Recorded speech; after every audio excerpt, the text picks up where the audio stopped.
Mom, what's that over there? When I returned home from my parents' house with my daughter, we were met with piles of trash bags in front of the entrance. As we approached, I realized that these bags contained my daughter's and my belongings, carelessly packed as if they were actual trash. Confused, I exclaimed, "What's this? Why is this happening?" My daughter tearfully pulled out her beloved stuffed animal from one of the bags and hugged it tightly. Frustrated, I marched towards the entrance, only to find that the locks had been changed while we were out. It became apparent that my mother-in-law and sister-in-law were behind this. Ringing the doorbell and knocking several times yielded no response. "What is this? Isn't it terrible?" I muttered. Upon closer inspection, one of the trash bags had a note that read, "Parasites disappear, never come back." A surge of anger welled up within me, and I couldn't help but express my frustration aloud. "The real parasites are you," I muttered. This was the worst treatment I had ever received from my in-laws in 15 years. Not only me, but making my daughter feel this way too was unbearable. My patience exhausted, boiling with anger, I loaded our belongings into the car, and we returned to my parents' house. "I will never come back to this house again," I declared. "I'm looking forward to seeing what happens to the parasites when their host is gone." My name is Sarah. I am currently 43 years old. I live with my husband, daughter, and my husband's mother and sister. I can't say we live happily. I work from home, but this house is never peaceful. The issue lies with my mother-in-law and sister-in-law, Diane. They have disliked and ignored me for over 10 years. As my daughter, Tracy, grew up, it bothered me less and less. I mainly work as a personal consultant. I started as a fortune teller, but as my blog became popular, I began receiving more consultations on attracting customers, leading to my current job. I met my husband, Kent, through a friend's introduction when I was training to be a fortune teller. I work in sales at a pharmaceutical company, and I'd also do affiliate marketing as a side job, which is finally starting to take off. Kent gave me enthusiastic advice on attracting customers when I expressed my struggles with fortune telling. Attracted by his kindness, we started dating and got married a year later. At that time, our income wasn't great, but Kent always supported me. I'm so glad I married Kent. I truly felt this way. Living with my in-laws began about a year after I got married. It started when my father-in-law, who had been healthy until then, suddenly passed away. My mother-in-law felt insecure about the future and asked my husband to live with us. We agreed to live together in exchange for her taking care of the household chores. Initially, my mother-in-law welcomed our living together and was happy. I hoped we would get along well, but I was mistaken. 2 months later, she began completely ignoring me, perhaps dissatisfied with me not helping with the housework. Soon, my sister-in-law, Diane, also started ignoring me.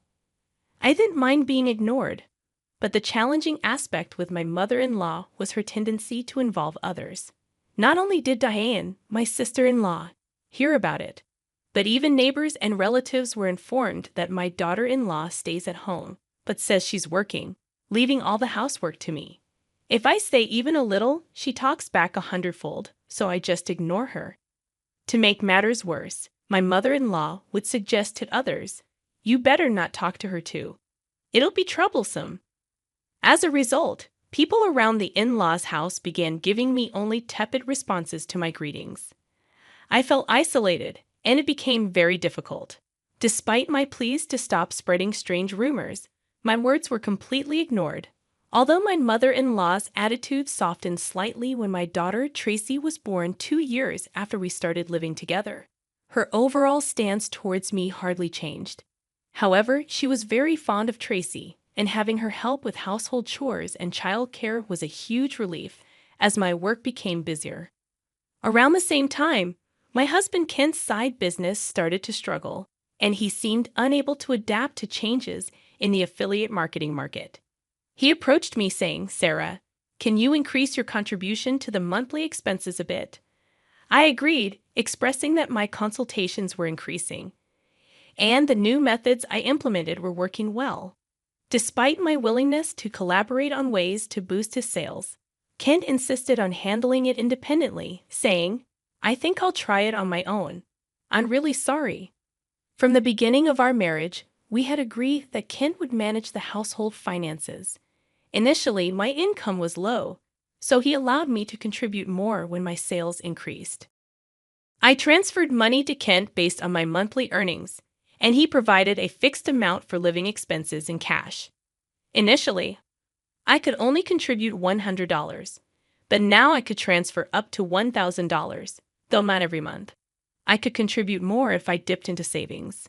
I knew Kent was struggling with his side business, but his pride prevented him from consulting me.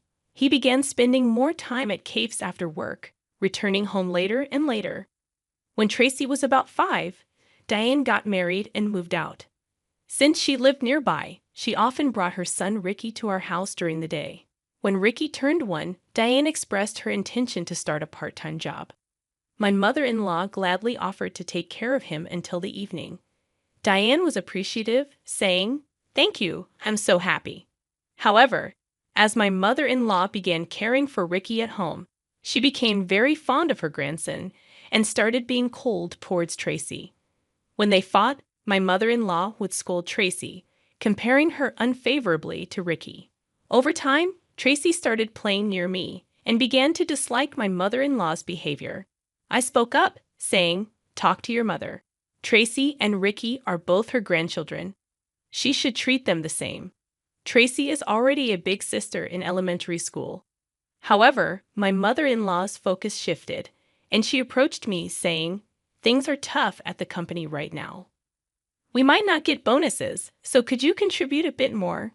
Despite the challenges, my blog's client attraction was successful, and I started receiving more consultations as a consultant, earning far more than I did as a fortune teller. When Kent requested additional financial support, I responded, "I'm already contributing $2,000 a month. Isn't that enough?" "Yeah, I'm embarrassed to say, but my salary has decreased and the side business isn't going well." "Don't be secretive. We're a couple. We should support each other in tough times." "I'm really ashamed." "Thank you." Later, the amount I contributed gradually increased, and eventually I was transferring $4,000 a month to Kent. Still not wanting to hurt his pride, I let Kent continue to manage the finances. When Tracy was in 6th grade, Diane came back home with Ricky. It seems Diane got divorced due to her infidelity, but I don't know the details.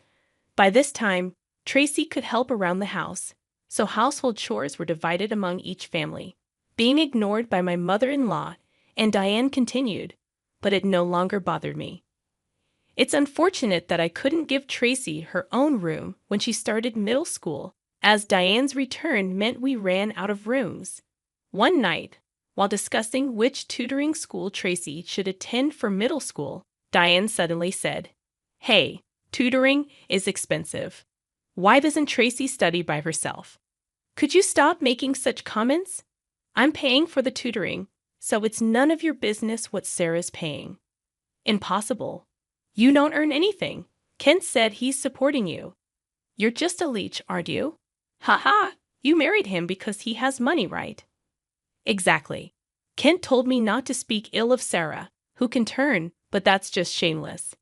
My mind was filled with questions. What does this mean? What has Kent been telling his mother and the others? Kent is the one supporting this house financially. It's about time we put an end to the parasite's lifestyle. I feel bad for Tracy, but if we pay for her tutoring, we won't be able to pay my compensation. Not be able to pay? Are you saying our house is paying for your compensation, Diane? Kent said he would pay for it. You should spend your money on Ricky. I began to understand the deception and felt my anger rising. My husband had always managed our household finances, and my mother-in-law had taken care of the household chores and child care until Tracy grew up. So I thought they knew I was also contributing to the household expenses. Is Kent bearing all the expenses of this house, including your living expenses and the compensation Diane is supposed to pay? Be quiet. It's only natural for a family. You're the only outsider here, not related by blood, and yet you act as if living here is your right. It really makes me angry. I contribute money too. Don't talk back. What you contribute is barely enough for your own food expenses. You hardly have any income, and yet you're so arrogant. I could feel my body trembling with anger. I could see Tracy on the side, looking like she might cry. I knew Kent had a lot of pride, but I never thought it would be this bad. Certainly, in the beginning, Kent was paying for the living expenses and pocket money for my mother-in-law and Diane. But I had started contributing as well, and now we were living on my income. I needed to talk to Kent properly. Around midnight, Kent came home. He was drunk and seemed cheerful. Can we talk? I didn't know you weren't getting any money from your mother or Diane. They said you're covering all the expenses of this house. About that. My bad. It's a matter of pride as a man, you know.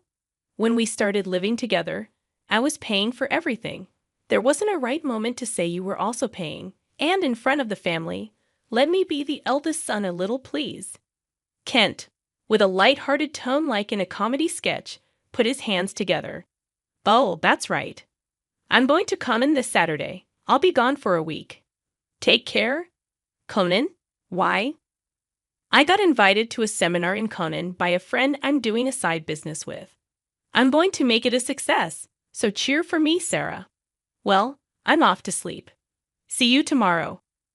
My husband lay down on the mat in a cheerful mood and soon started snoring. My anger wouldn't subside, but recently, with Kent coming home late, we hadn't talked much, and I had no idea about this. I thought he was joking while drunk, but on the weekend, Kent really left with a large suitcase.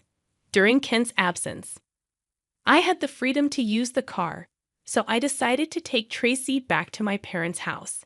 The next day, a shocking event awaited us. Mom, what is that? When Tracy and I returned from my parents' house, there were piles of trash bags in front of the entrance. Upon closer inspection, these bags contained mine and Tracy's belongings, carelessly packed just like real trash. What is this? Why is this happening? I don't understand. Tracy, crying, pulled out her beloved stuffed animal from the bag and hugged it. Furious, I headed towards the entrance. Has the lock changed? It seemed that the locks had been changed while we were out. This must be the work of my mother-in-law and sister-in-law, Diane. I rang the doorbell and knocked several times, but no one came out. What is this? Isn't it terrible? Upon closer inspection, one of the trash bags had a note saying, "Parasites disappear, never come back." I felt a surge of anger from the bottom of my heart. The real parasites are you. I couldn't help but let out a swear word. This was the worst treatment I had ever received from my in-laws in 15 years. Not just me, but making my daughter feel this way too. I finally lost my patience with boiling anger. I loaded the luggage into the car, and we returned to my parents' house. I will never come back to this house again. I'm looking forward to seeing what happens to the parasites when their host is gone. When we returned to my parents' house, they were shocked. I hadn't told them about the ignoring from my in-laws, the money issues, and most of all, their attitude towards Tracy. Not wanting to worry them, my parents said, "There's no need to go back to that house. You should claim compensation from them." They cried with anger and told me to stay with them. My mother's words, "You really had it tough," made me cry too. In reality, I had been trying my best all this time. Enough is enough. I finally decided to confront my feelings while staying at my parents' house. I contacted a friend who had introduced me to Kent. She was connected to Kent's side business friends. "Are you doing well? I want to ask you something. Do you know if Kent's friends are currently in Conan, that famous entrepreneur seminar, right? I was invited but wasn't interested, so I declined." "Kent didn't go, did he?" "Yeah, that's right. By the way, I heard Kent quit his job and is now managing a business with his wife. You two must be close." Yes, that's right." Nonchalantly, I replied and hung up immediately. After I called Kent's company, what my friend said was true, and to my surprise, Kent had quit his job 2 years ago. This meant that for the past 2 years, I had been paying almost all of the living expenses for my in-laws. Looking back over the years, I suddenly felt hollow. A week later, I received a laid-back message from Kent saying he was back in the US. After continuously ignoring him, I stopped hearing from him altogether. He must have heard the news back home. Expecting persistent contact from Kent, I hired a detective to investigate him. The investigation revealed that Kent, dressed in a suit in the morning, spent his afternoons gambling and evenings at a woman's house. So I asked for an investigation into his infidelity as well. 3 weeks later, Kent called me. It must have been close to his former company's payday, and he was panicking. Sarah, sorry I couldn't contact you. I'm sorry for what my family did. I heard they kicked you out, and I was thinking, why did it come to this? Really? Did you tell the truth to your mother and Diane? Kent quickly changed the subject and said something unbelievable. Let's leave that house and live in a new home, just the three of us. I'll cut ties with those who disregard you, Sarah. I'm ready to abandon my mother and Diane, so please come back. Are you really cutting ties with your mother and Diane? Was Kent planning to easily discard them after making them dependent on him? I was disappointed in Kent and his self-centered actions, so I told him, I'm coming back for now, so leave the door unlocked. Kent seemed delayed at my message. A few days later, I returned to my in-laws' house with Tracy. Kent, his mother, and Diane were there, but Ricky was nowhere to be seen.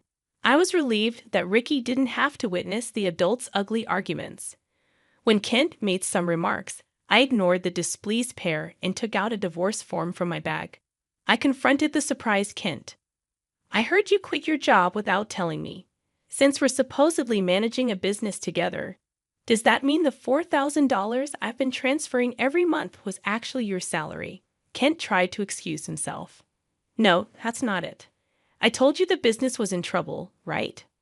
So, I decided to quit before getting fired. Carly, I heard you quit 2 years ago, right? I called your company, and it's still not bankrupt. Kent fell silent. I pressed further. By the way, what role do you play in our joint business management? Are you the accountant? Kent became increasingly uneasy and started sweating. Kent is supporting the whole family, isn't he, Mother? He quit his job, his side business isn't going well, and yet it's a mystery where the money is coming from. I'm leaving, but please continue to get financial support from Kent. My mother-in-law and Diane's faces turned pale and ashen. But the other day on the phone, you were crying and begging to save only yourself, saying you'd cut ties with your mother and sister.